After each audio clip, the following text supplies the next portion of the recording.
This time on episode 357 of Legends of S.H.I.E.L.D., we discuss Daredevil Season 3, Episode 9, Revelations, and Season 3, Episode 10, Karen.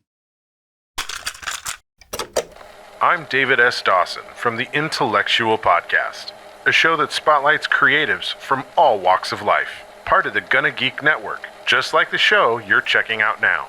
Shows on the network are individually owned, and opinions expressed may not reflect others. Find other incredibly geeky shows at GonnaGeekNetwork.com. You have been granted clearance by Director Alfonso Mack Mackenzie. Stand by for a S.H.I.E.L.D. debriefing.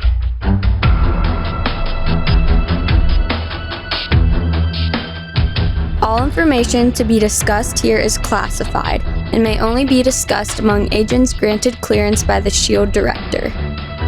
Now it's time for your scheduled debriefing. I'm Agent Michelle. And I'm producer of the show, SP. Welcome to Legends of S.H.I.E.L.D. We're a Marvel Comic Universe fan show. The show is recorded on Thursday, December 17th, 2020, live from the Legends of S.H.I.E.L.D. studios, and broadcast a very cold New York wide via www.geeks.live. Come and join our live chat as we record.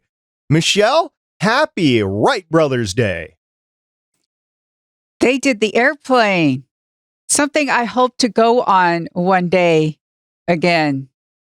Yeah, a lot of people have been staying away from airports for, I have to say, good reason, because when a lot of people went on the airports and the airplanes during Thanksgiving, there was a little bit of a bump from the pandemic. So hopefully it won't be that same bump here again soon. But I did read in the news today that travel reservations for later on in 2021 are at an all-time high.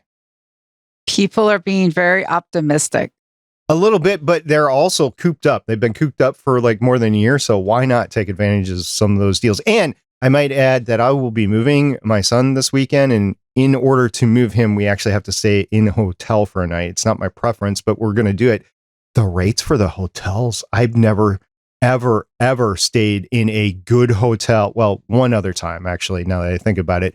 For these loads of rates, we're talking like 5-star hotels for like $20, $40, $60 a night. The only other time that I've done it, I was in a suite at the Bellagio the week after 9/11. Oh my goodness. Yeah, and wow. I got that for $20 a night because nobody else was there, and I'm seeing the same things available today. So if you have to travel for whatever reason, and I recommend that you don't, but if you have to travel, then hotels are actually pretty reasonable right now. Wow. But getting back to the Wright brothers, so for those of you that might not know and aren't the aviation geek that I am, the Wright brothers were actually the first people to have a sustained powered flight. They're not the first people to fly. People were in hot air balloons, people were in gliders before, but these were the first to do an actual flight that was sustained. It was on December 17th, 1903, near Kitty Hawk, North Carolina. And I know the Brazilians had a little bit of a beef with that, especially during their Olympics. So I just want to caveat it with that. But the day that we're talking about here, Wright Brothers Day, was voted in by both houses of Congress back in the 1960s. And it has been Wright Brothers Day ever since. And just a little bit of trivia. I love this whenever it comes up. The wingspan of the current 747, the Boeing 747, is 120 feet. Which is longer than the original Wright brothers flight, the very first one. Wow. I've seen pictures of like early passenger planes where it's just wicker chairs, like bolted. No bolts, probably. Yeah, just barely on there. And I'm like going, wow. Sometimes I wonder how humans have survived so long. Well, when we were growing up, you and I, it was in the era where kids were still allowed to be like in the back dashboard. I forget what that's called, underneath the window, above the seat. And you could actually travel back there. Remember? Oh, yes. The weird like armrest. I used to sit on that when I was like 5. And then when you have like the big station wagon, you had like the seats at the very back, and Helmets? What were those? Oh, yeah. When you're riding bikes and stuff like that. Yeah. Or playing hockey, apparently, because the professionals didn't wear helmets back then. Anyway, helmets are good. Seatbelts are good. Child seats in cars are good. Things are better. Things are better. And just to hit a couple of the legendary aviators over the years, Amelia Earhart, of course, was a female aviation pioneer. And Bessie Coleman, Charles Lindbergh, Jerry Mock, Howard Hughes. Everybody knows about the Spruce Goose right there. Yeah. Chuck Yeager, who recently passed away. He was the first human to go faster than Mach 1. And Yuri Gagarin was the first man in space. So he had to travel through the atmosphere to get that. And just because I read off of a Soviet name, I'm just going to trump that, even though it has nothing to do with actual aviation because it's all space. Neil Armstrong, first human on the moon. There you go. Had to get my America in there. All right. So that's December 17th, 1963 every day. Also, Michelle, I have to kowtow to our baser instincts here, our food instincts. It's also National Maple Syrup Day. Pancakes. That's right. Waffles. Yeah, I've transitioned to using strawberry jelly on my waffles, but every once in a while I'll go back to syrup. Syrup is just so sugary. That's the point. There's a local park in my area where they actually show where the Native Americans tap the trees because they realize that's sugar and that's nice. So humans have been involved with sugar and loved sugar for a very long time. Have you ever been involved in making maple syrup at all? No. Okay. I grew up in Minnesota, and there's a lot of trees up there, and kind of the Boy Scouts. Also, my uncle was a forester, also grew up on a farm. I never actually did it myself, but I was out there tapping the trees and filling the buckets or transporting the buckets, that sort of stuff. So I was involved in the process, but I never actually did the whole thing myself. So I'm aware of how maple syrup is procured. I'm aware of how it's made and that sort of stuff. And I just assume everybody else is, but I guess I'm just part of my human experience, I guess. Yep. All right. Well, enough of that talk for today. Remember, it is Happy Wright Brothers Day and also Maple Syrup Day, National Maple Syrup Day. So we're going to move on from that and tell you that Legends of S.H.I.E.L.D. is a fan-based podcast on the Marvel Cinematic and comic book universes. Because of creative accounting. If you'd like to talk to us a little bit about slipping column A into column B in order to get loan C, you can catch us on our website, legendsofshield.com. You can leave us a voicemail at 844-THE-BUS-1. That's 844-843-2871. If you want to talk to us about the best way that you launder your money, you can catch us on our Facebook page at Legends of S.H.I.E.L.D. Podcast. You can give us accounting tips on Twitter at Legends of S.H.I.E.L.D. And if you want to tell us where there is always money, the banana stand, you can leave a comment on our YouTube channel at youtube.com/getageek. You can tell your Amazon device to enable Legends of S.H.I.E.L.D. skill. And if you want to talk to us about all the great tax evasions that you might want to come up with, since we're going to be getting into tax season again pretty soon, you can join us on our Discord server at getageek.com/discord. And remember, Legends of S.H.I.E.L.D. is a proud member of the GonnaGeek.com network. This is the last podcast that we were recording in 2020. Odds are it will actually drop or be published in 2021. Just want to say Lauren is not with us tonight. She wasn't feeling very well, but she should be back with us next episode for sure. And because of that, I know we teased last time around that we were going to talk about all the great Marvel goodness that Disney dropped during their investment call. We're going to save that. We're going to savor on that a little bit. And we're going to talk about that when Lauren comes back with us in 2021. All right, Michelle, you ready to talk a little Daredevil? Yep. Here we go.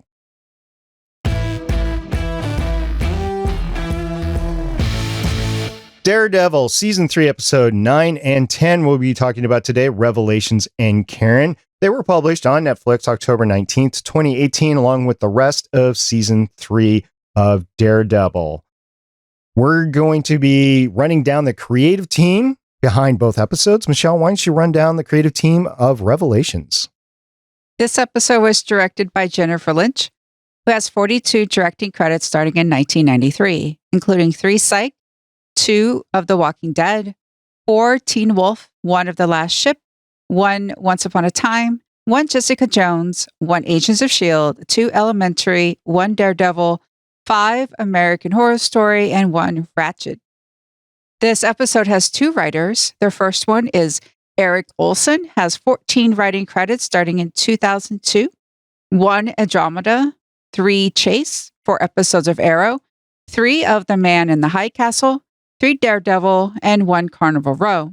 The second writer is Sam Ernst, who has 9 writing credits starting in 2004, including 2 of The Dead Zone, 2 Crisis, 11 Haven, 2 Hand of God, and 2 Daredevil.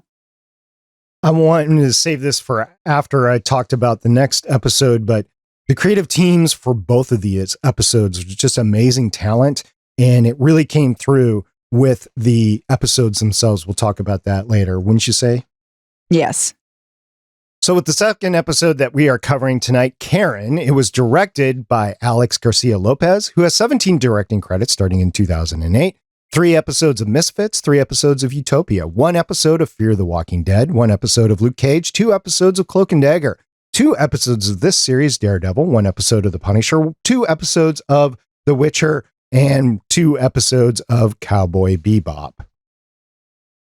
It was also written by Tamara Becher, who has 9 writing credits starting in 2008, including 1 episode of Warehouse 13, 6 episodes of Covert Affairs, 1 episode of Shades of Blue, 2 episodes of, you're going to make me say it, aren't you? Iron Fist, 1 episode of Runaways, 1 episode of Daredevil, and 6 episodes of Doom Patrol. I also want to run down, because I don't think we have so far this season, the showrunners of the entire Daredevil series. Stephen S. DeKnight served as the Daredevil Season 1 showrunner. We talked about Stephen quite a bit. Season 2 showrunners were Doug Petrie and Marco Ramirez. We talked about them quite a bit because they were part of the creative team on a lot of the episodes in Season 2.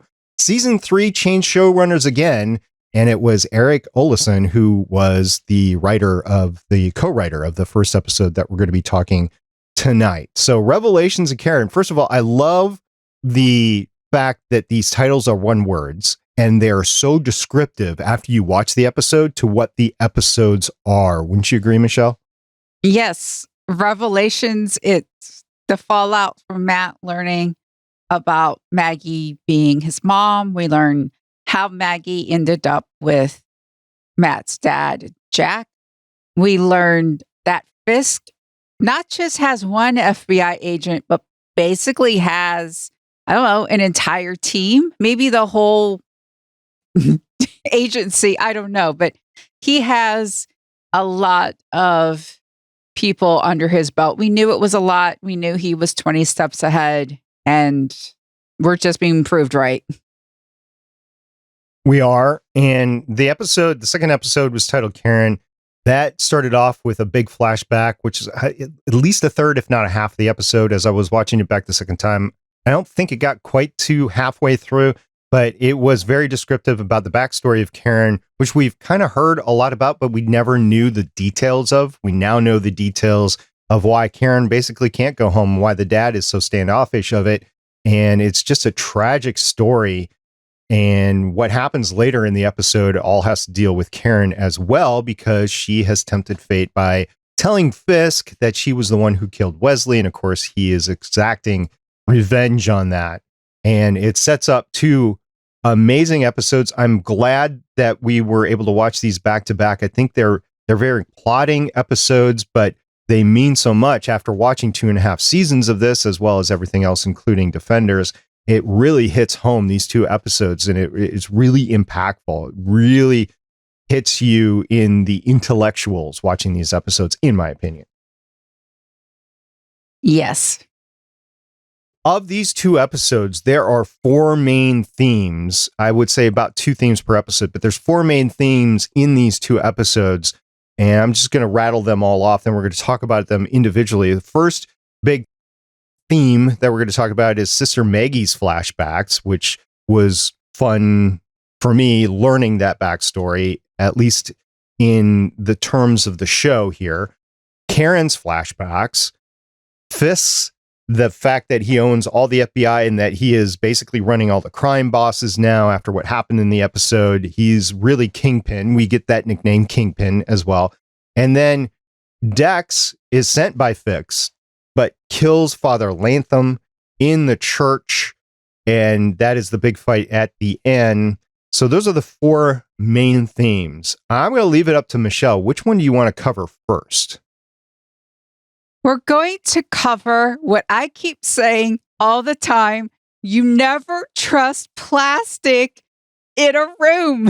When you go visit someone, I knew when he went in there and there was so much plastic. And then there was the 2 FBI, because he brought in, Nadim called and he brought in the OPR to the boss's place. There was all this plastic.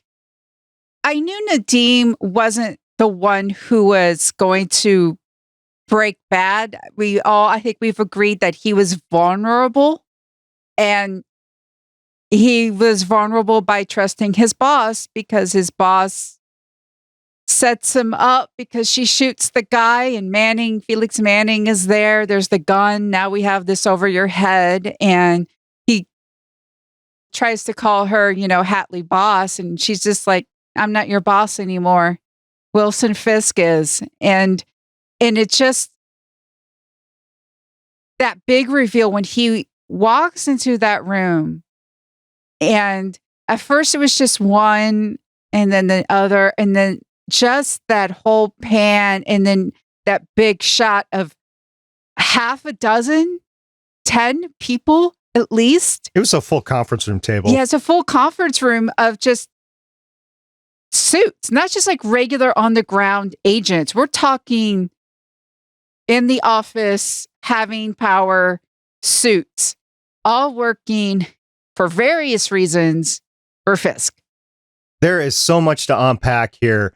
So you were talking about 2 different scenes. The first scene you were talking about was when Nadim was trying to get some further investigation on the FBI being run by Fisk, and he called in, I think, the agent that was part of the Office of Professional Responsibility. I think his last name was Wells. I'm just going to go with that if it wasn't. So Wells is there. His boss, Tammy Hatley, is there, which I want to say I called it, because I said that I thought she was working for Fisk, but we didn't know for sure. We had a back and forth about that. I'm just going to say I called it. But what I didn't call was I didn't know every single other agent in the room was also working for Fisk.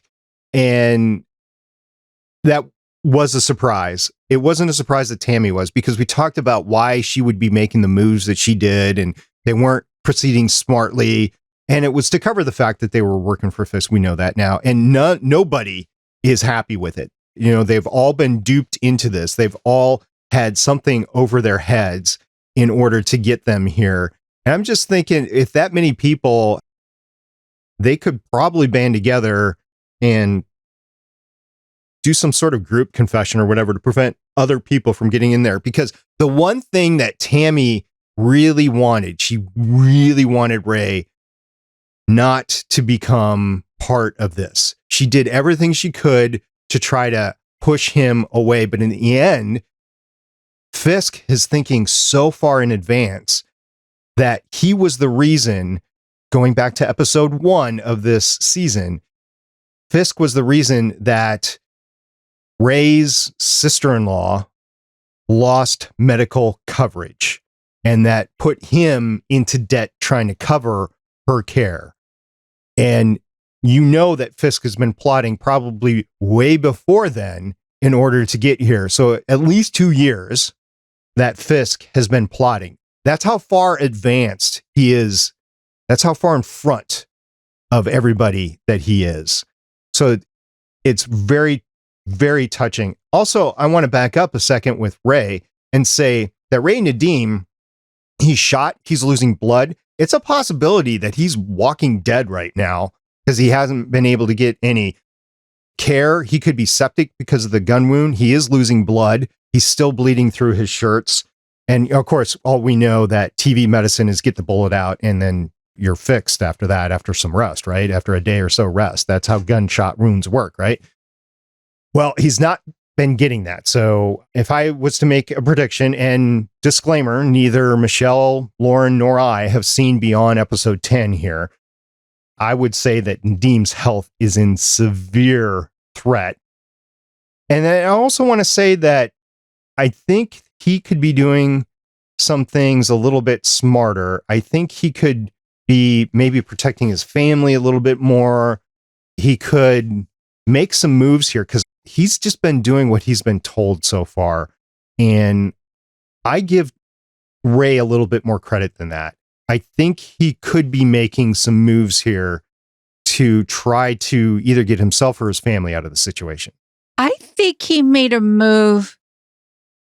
He must have texted something in a way that made Matt not go to that spot that Ray said, but instead prompted Matt to go to the hotel in order to try to get Fisk.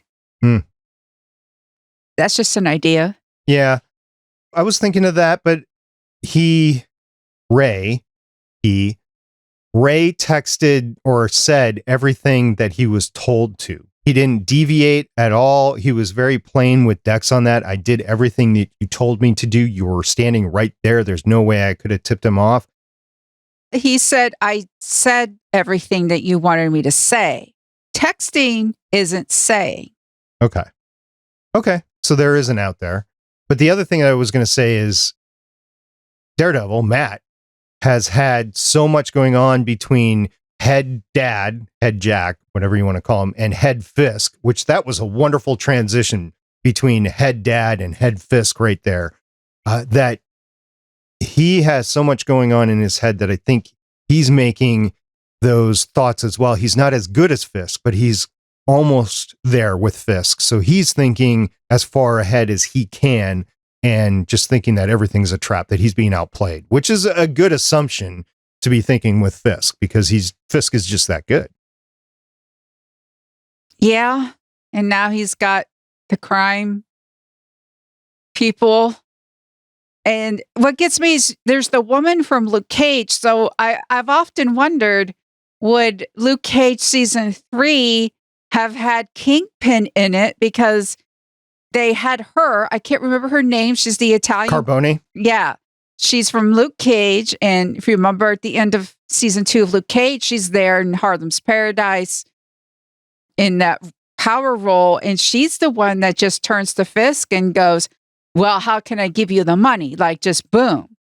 Well, it was more than that. She was wonderful in that scene. We're talking about the meeting with the heads of the crime families, and Fisk arranges the FBI to arrest everybody to get them in a room to have this meeting. And then, of course, he's being driven like actual Kingpin to the meeting by the FBI. He's being escorted by the FBI during all this, going out his secret door, and nobody knows he's out, but the FBI is doing all this.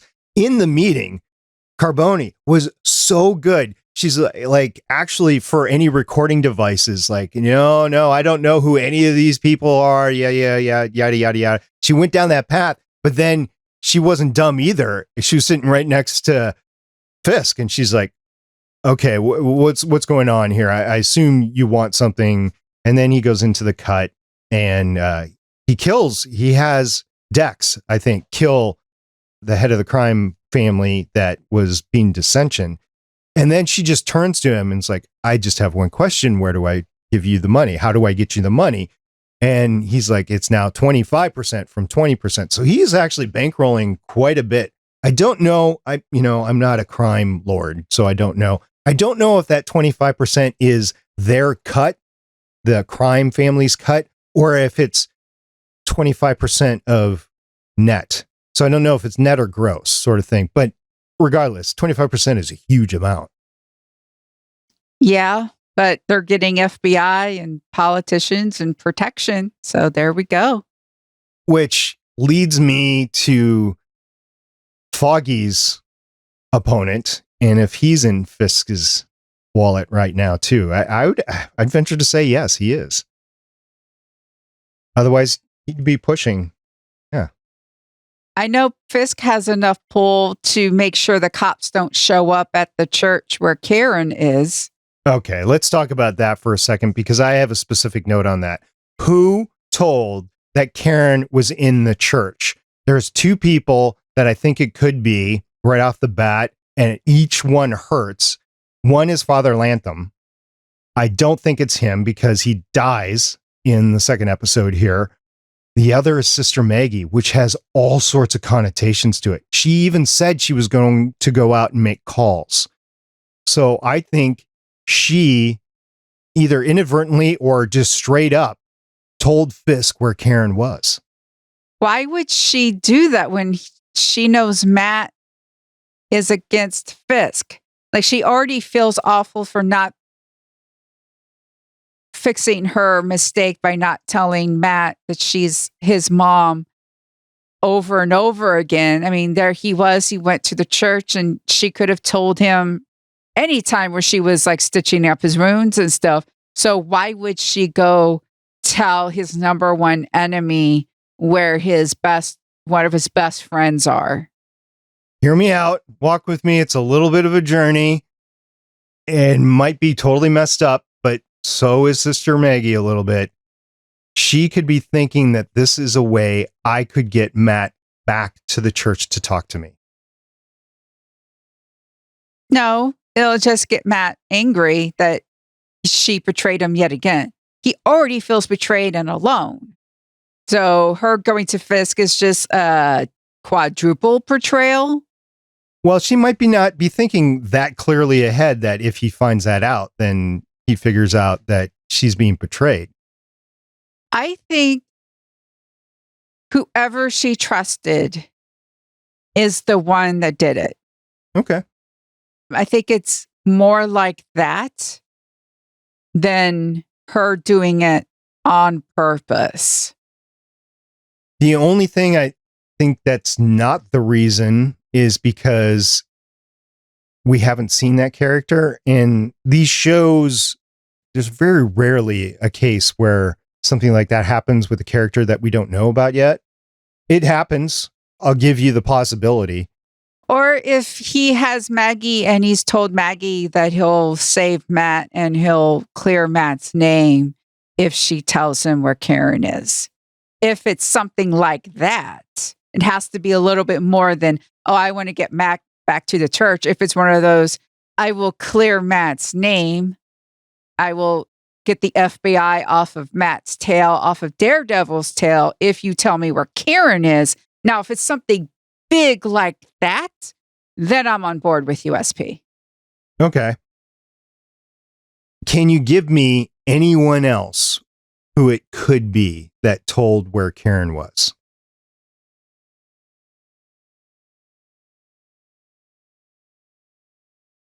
Foggy knows. He didn't know she was going to be staying at the church, though. Yeah, that's true.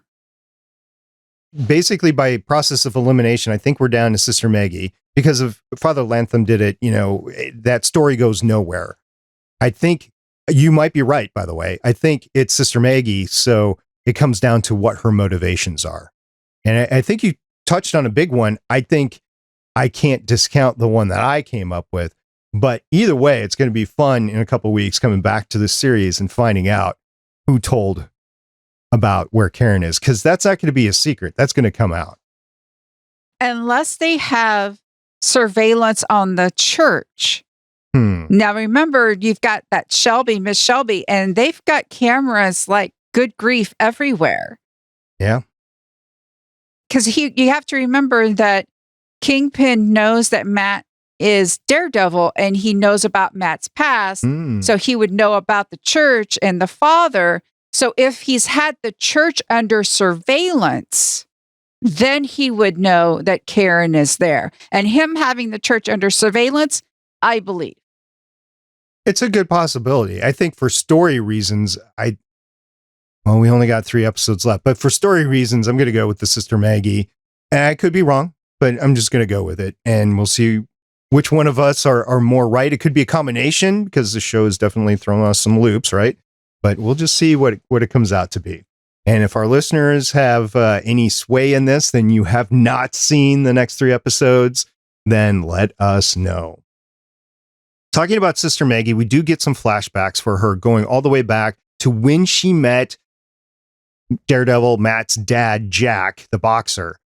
That was so interesting and then ultimately so believable. The entire thing was so believable up to the postpartum depression, and you really see how things actually happen in this TV show universe, what happened with Matt's parents. And it's really tragic in so many ways. You got Sister Maggie thinking she had forsaken her vows, even though she hadn't taken them. She had committed sin, basically. You had Jack just trying to deal with the situation. You had Father Lantham, who's scowling at everything like, Jack, you betrayed this a young woman who was training to be a nun. And you have Sister Maggie just walking with the 2 other nuns in training, friends, walking into the boxing match, and her face lit up. It goes back to the first couple of episodes where Sister Maggie was so into Matt actually training to be a boxer, and you know, her face lit up. She's just a fan of boxing, right? And so you see that as a younger Sister Maggie in there. The whole thing was really well done, in my opinion, well acted, and I'm glad we got that backstory. Indeed. Postpartum depression is real, and that scene where there's Matt just crying and Maggie is just staring off at the wall, that is a huge part of it. The mother afterwards, everyone thinks that, oh, a woman gives birth and it's magical and she instantly bonds with her kid and it's all this. It's like, not necessarily. A lot of hormones and chemicals and things are going through a woman's body, and sometimes depression kicks in and a postpartum. And it's not necessarily, sometimes like it's in Maggie's case where it's right after and there's that no connection and not being able to just handle. She was right. She was a danger to herself and to Matt. And she was right to be taken away, because sometimes awful things can happen. And then there have been times where women can just feel fine, and then all of a sudden, like a year or so later, it'll hit. It's a very real thing. And I like the way that they showed it, and it makes sense. I have a little bit of personal experience with this. My mother had undiagnosed postpartum depression after my youngest sister was born. So I'm kind of familiar with this, trying to live in a household with it. And it was, interesting is not the word that I really want to use, but having lived through that, I understand a lot more of what goes on with postpartum. And I also know that you can recover from it eventually with the right help and time and stuff like that. Sister Maggie having to go through that was just, I wonder how things would have worked out if Sister Maggie did not have postpartum depression. Like, would the guilt of the sin gotten to her and ended up kind of in the same place anyway? Or would she have left and been Jack's wife and then been a family unit? And then how would that have worked out when Jack made the decision that he did, leaving Matt and Maggie alone, because he still would have been killed if that happened? So there's a lot of things in there, right? Well, he might not have been killed, because you got to remember, Matt was, 8 or 9 when his dad died? So yeah, it seems as though this is early in Jack's career. It doesn't mean Jack was already, I don't know how to say, like corrupted or on somebody's take. Right. He was a single dad, and perhaps taking the fall for fights and everything was a way to make extra money to take care of his kid. Because we saw in the flashbacks, like in the first season, Jack tried to be the best dad as he could. You know, he lost Maggie as well. And it was just him and Matt. So if they were together, Jack might have had a different boxing career. Matt would not have probably been in that accident. And then we wouldn't have Daredevil. All right. The other thing I want to say with Sister Maggie is that I don't know if I mentioned this before or not. I believe she is a contender for the other contesting owner of the painting that Wilson Fisk is after. Wow. You're like being a giraffe tonight. You're just reaching up there, aren't you? I am, because we've got 3 episodes left, and I have to believe it's somebody, and it might not be anybody that we've seen yet in this season. Could be somebody in the series, could be somebody in the universe. But that line that was dropped for the contested ownership, I think needs to go somewhere. Now, I've been in TV shows before where I've hung on to something like that and it has gone nowhere. But I think that is going to come back, because I think that these shows are that well done that you don't just slip that in and not have the painting there for Wilson Fisk for no reason whatsoever. So I think that that's going to come back. Now, the question then is, who is the person that is contesting ownership? It could be anybody, like I said, but because of the prime characters that we have left in this point in time, I think Sister Maggie is up there in the top 5 right now for the possibilities of who else owns it. I think Vanessa is up there too. So I'm not a one-horse pony on this. It could be several people, but I'm throwing Sister Maggie into the mix for who thinks they might own that painting. Yeah, I am so stunned that I can't really respond. You want to talk about Karen now? Yeah, let's talk about Karen and that stunner, because we get back-to-back episodes with flashbacks. And I just want to say, before we completely leave Maggie there, that I said that we're going to get a conversation between Matt and Maggie, and it's not going to happen in the next episode. But I also said it's going to happen before we're done with these 2 episodes. It did not happen in either of these 2 episodes, so I was half right, because it didn't happen in the immediate episode, but it also didn't happen in the second episode that we watched. In either 9 or 10 did it happen in. So Karen had her wonderful flashbacks of really describing the tragic life that she had, the whole thing of her mother with cancer, the lottery ticket, the fact that she was basically evading going to college for a couple of years for various reasons. She was using drugs, she was dealing drugs, she was drinking alcohol. We find out the origins of her sharpshooting. I mean, there's just so much layered into this 20 minutes. It was amazing. Yes, I do want to talk about it. What do you want to talk about it first? I understand the hopelessness one can experience when you live in a dying town. I don't quite live in a full dying town. It's really weird. A lot of cities have those streets that divide, whether it's east and west or north or south. In my case, there's this one street where south, like there's a lot of development and all that type of stuff. But if you go north, my north side of town is just almost like a ghost town. It's boarded up. It's, homes not being taken care of.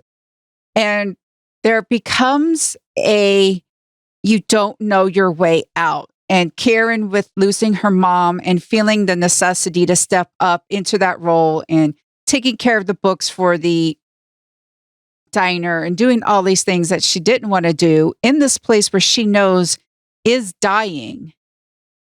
A lot of people just can't take it. I understand how she would end up turning to that sort of lifestyle. It is heartbreaking when you're living in a town that is going through the troubles like you were talking about, like a resort closed, manufacturing closed. There's a lot of sob stories about towns in the United States of America and all over the world, actually, that heck, you look into history and it happens over and over again. Like the weather changes, the climate changes, and all of a sudden a river is not running through the area. So there's no fresh water. So this nexus of agriculture and trading just goes away overnight, right? And then all that's left is ruins now. I have been through some of that myself. In the town that I live in was a big auto manufacturing town, and they're lost a lot of the automotive manufacturing, and then lost with it a couple of other Fortune 500 companies that were lured by other locations that were more advantageous to global travel, with a international airport, or that got different tax breaks or something like that. And when I first moved into the area that I didn't realize what I was getting into. And then we had some kids, and the kids finally grew up, and their mom and I have told the kids to get the heck out of where we're at. And so far, 2 of them are on the way to do that. And the third one is possibly going as well. And as soon as that happens, we'll probably get out of here. I'll go my way and whatever. But this is something that I completely understand with Karen, especially when you're a rural location, because it's not like you can go down to the local grocery store, the local Walmart, the local whatever, and try to get a job. You're dealing with a very few places where you can even work, like a gas station, a diner, maybe a mechanic's shop that only has one stall in it, that sort of thing. Very difficult to find your way out in those occasions. And Karen is stuck in that. But Karen also has a way out. She just has the obligation to family to try her best to fix everything. And nobody wants her to stay and fix it. They all want her to leave. And it's in this clash between what she wants to do, what other people want her to do, what her possibilities are, that complete tragedy happens. We find out what happens with her brother, and we find out what role she played in her brother's death. And watching it, it was literally and figuratively like watching a horrific car wreck. When it was happening, you're like, oh my gosh. Because it wasn't just the car wreck. It was the confrontation that happened before, and the confrontation that happened before that. Yeah, this is the thing. We learned that her brother, Kevin, yes, there was this big argument at the diner. Then later on, Kevin burns down Todd's trailer. I mean, like, it's full raging, on fire. And then Todd goes to beat the F out of Kevin. And then Karen comes along, shoots Todd, and then they get into, the car, and Kevin's there. Karen is driving. This is why you don't drive angry. What gets me, though, is Kevin was hurt. So now the question is, if Karen didn't shoot Todd, Kevin could have died by Todd's hands. Probably would have, actually. Yeah. Because what gets me, when we see the car accident, we actually see how the whole thing goes up in the air and lands right on the roof. So I'm wondering, okay, yes, Karen being under the influence, driving too fast, not paying attention, obviously causes the accident itself. But the death, was it actually the car accident, or could have the car accident just basically busted more of the wounds that were already there with Kevin? I mean, because he was like, internal bleeding would have been happening. He already had blood coming out of his nose. And when you get shook up like that and you have that already going on, what really caused, like, could he have even made it alive to the hospital, which when you're in a town like that, you don't have a hospital right there. You're going to have to drive an hour, possibly 2, to get to a hospital, because who knows how long they were there before that ambulance arrived to take care of Karen and Kevin. Because, out in some places, it can take an ambulance a half hour just to get somewhere going at top speed. So it's just, blaming it all on Karen is a bit much. It is a bit much. And so the father, I don't think has ever, I'm trying to remember the exact dialogue, but I don't think the father has ever said you're responsible. Although I think he thinks the path Karen was on made it possible. And that if she had made better decisions, Kevin wouldn't have been in the place that he was, although he didn't make the best decision either, setting the trailer on fire. But I think that was a more reasonable decision than the stuff that Karen was doing. I think Karen internalizes that whole guilt, just like Sister Maggie, right? Karen is internalizing all this guilt and probably making it worse on herself. Now, the father is not making it any better, but Karen's making it worse herself. And I think she thinks she is responsible for Kevin's death. Maybe not just for the car wreck, but for all the spots to get to that point. Like, she was trying to protect Kevin by staying in town and doing the books to keep the business afloat. So she probably feels responsible for everything, including her bad decisions, which she should be responsible for because they were her bad decisions.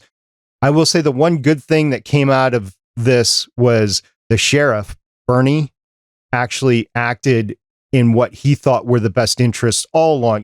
He comes into the diner and you're looking at him like he's just being this big jerk. I didn't want to say jerk. I wanted to say something else, but I learned from you from the other episode. So you think he's being a big jerk, and he maybe kind of is, but what he's really trying to do is look after Karen, and he sees the path that Karen's going down. It's not a big secret what Karen is doing.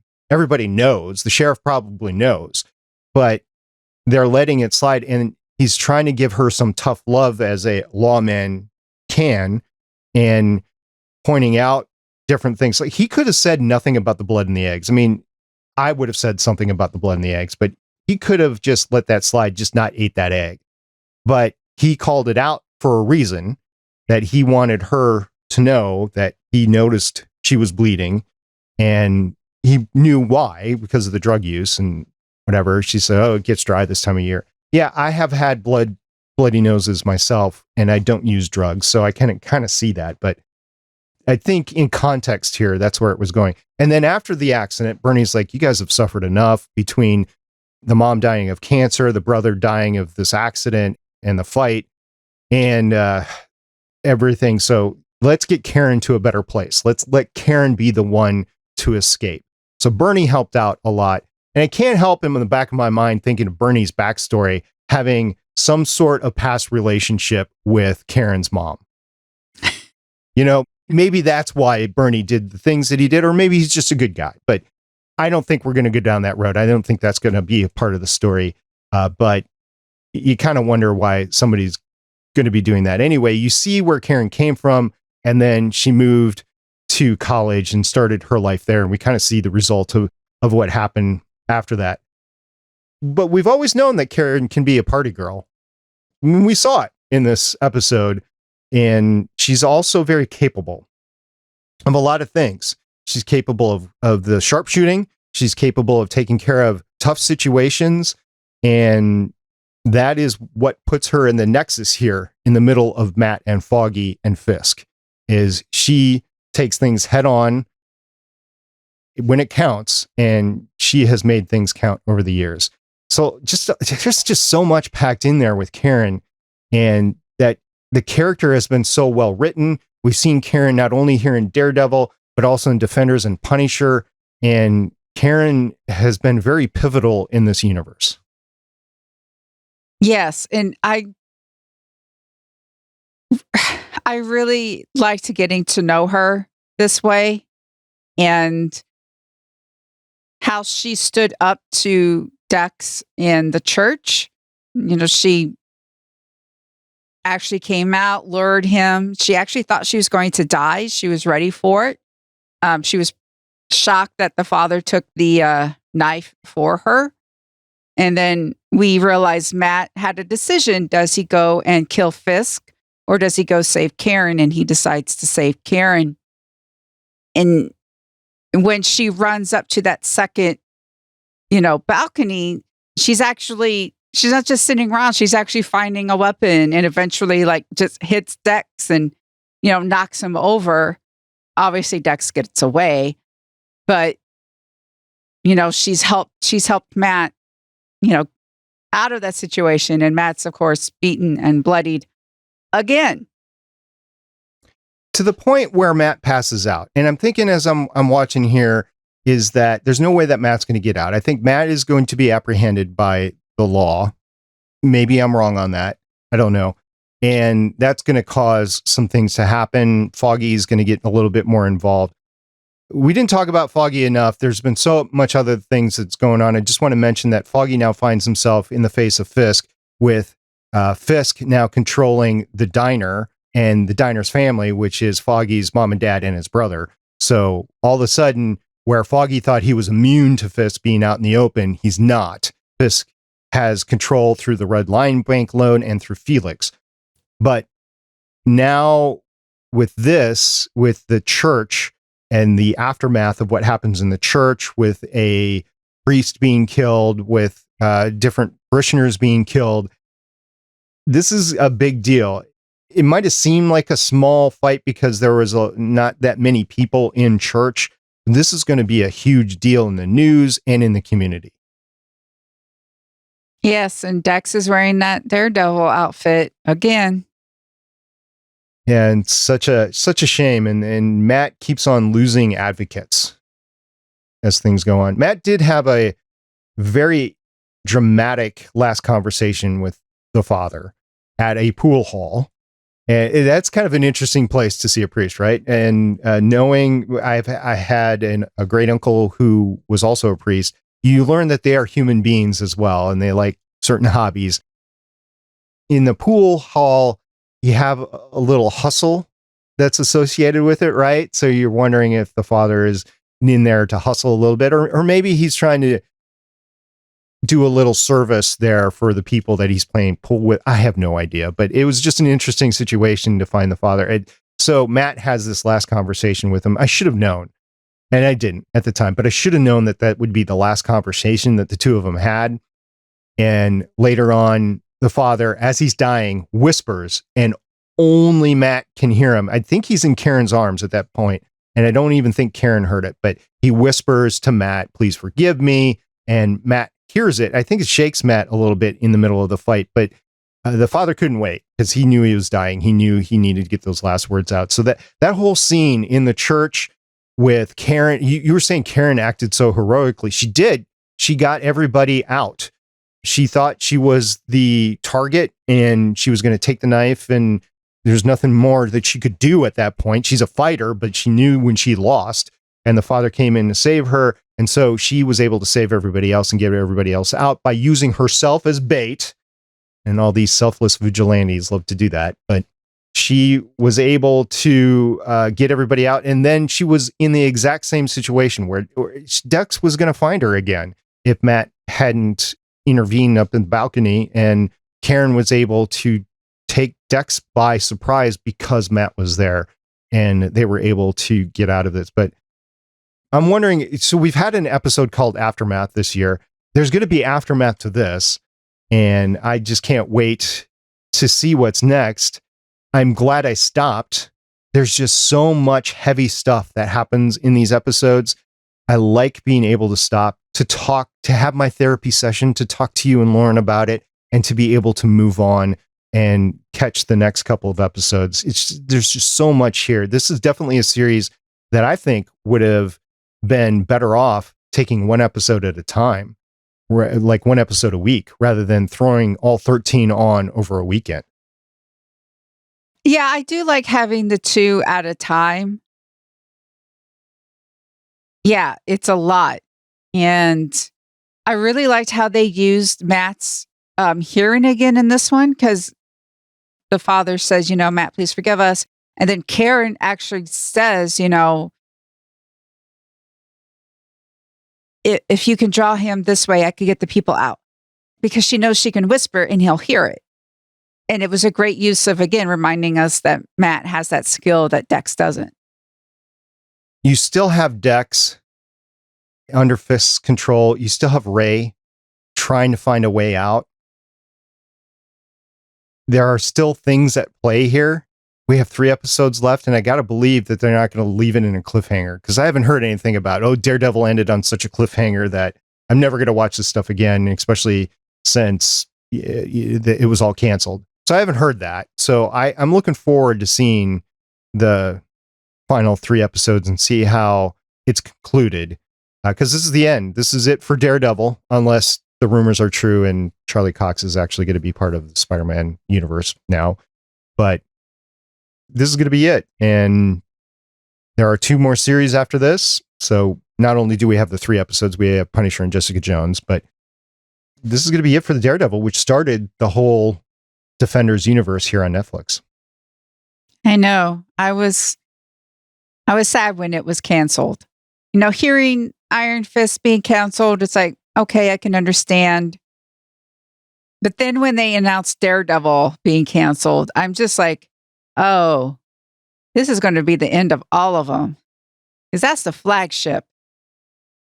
Yeah, it's like when Arrow got canceled over on CW, then, you kind of expected everything else to start getting canceled. And, oh, look, what's happening? It's the same thing. It's just going to take because it took about 1.5 years for everything to get canceled over on Netflix. I think we're moving in the same direction here for CW. Over on the DC side of things, yes, I just crossed the streams and I talked about DC. But since Michelle and I were podcasting over on Starling Tribune about that, it comes up a lot in these discussions.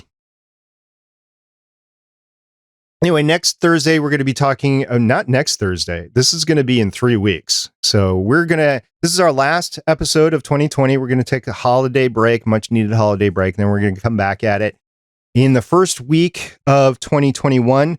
So then we will be talking about Daredevil Season 3, Episode 11, Reunion, and Season 3, Episode 12, One Last Shot. This will be the penultimate episode that we do here on Legends of S.H.I.E.L.D. on Daredevil. It's also technically the penultimate episode of Daredevil. And then we are looking forward to getting into WandaVision. And that's going to be fun. I hope so. So with that, we're just going to close up shop on 2020 because 2020 sucks. And we're going to get out of here.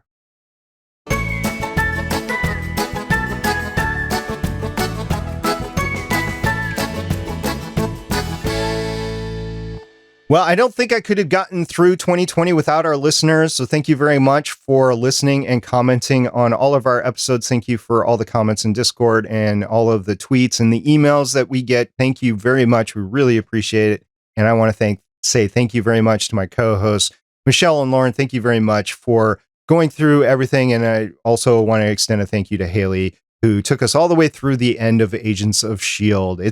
Can you believe Agents of S.H.I.E.L.D. ended this year? Can you believe that was this year? I know, because this year's been a decade.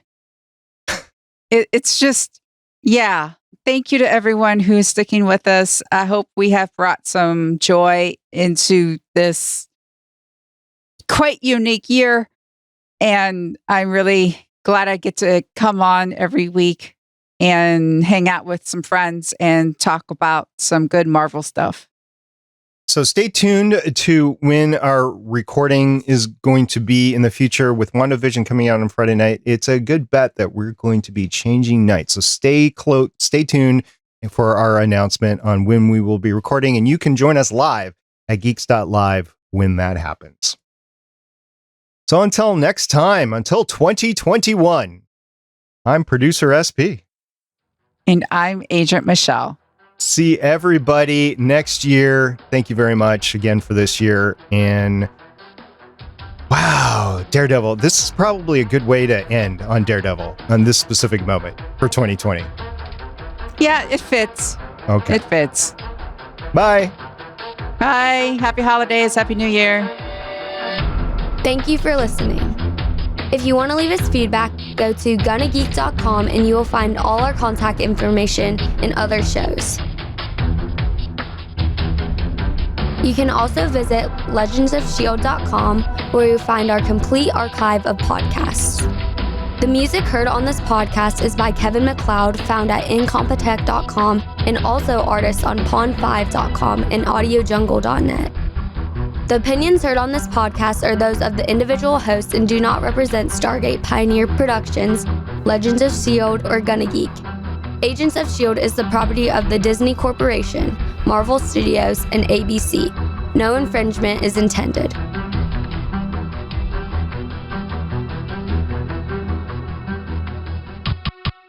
Legends of S.H.I.E.L.D is copyright 2013 through 2020.